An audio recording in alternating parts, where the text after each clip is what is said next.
গ্রামারে একটা জিনিস শিখব, সেটা হচ্ছে হোমোনিমস।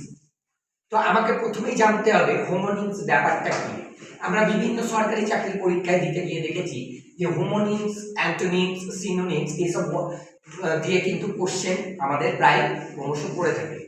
তো আমরা আজকে এই হোমোনিমস ব্যাপারটা সম্পর্কে জানবো এবং এর ইউজ সম্পর্কে বা ব্যবহার সম্পর্কে জানবো। তো হোমোনিমস কি, প্রথমে আমি বলে দিই হোমোনিমসটা কি, হোয়াট ইজ হোমোনিমস।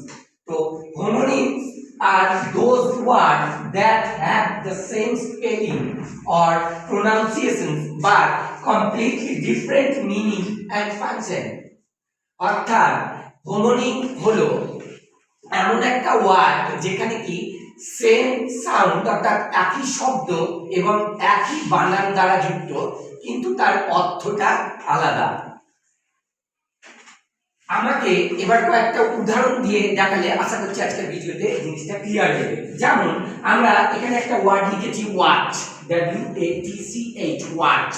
ওয়াচ মানে আমরা জানি দেখা হয়, দেখা। ওয়াচ মানে দেখা। আবার ওয়াচ মানে কি হয়, ঘড়ি, হাতের ঘড়ি, তাই তো? তো that is a homonym word. আবার আরেকটা উদাহরণ দিই, ব্যাগ। ব্যাগ যদি বলি তো ব্যাগ মানে কি, একটা খেলার উপকরণ, আর একটা ব্যাগ মানে হচ্ছে বাদু। তো এখানে কি হলো যে সেম ওয়ার্ড এবং same sound, same spelling, but মিনিংটা কিন্তু আলাদা। That is homonym. Thank you so much.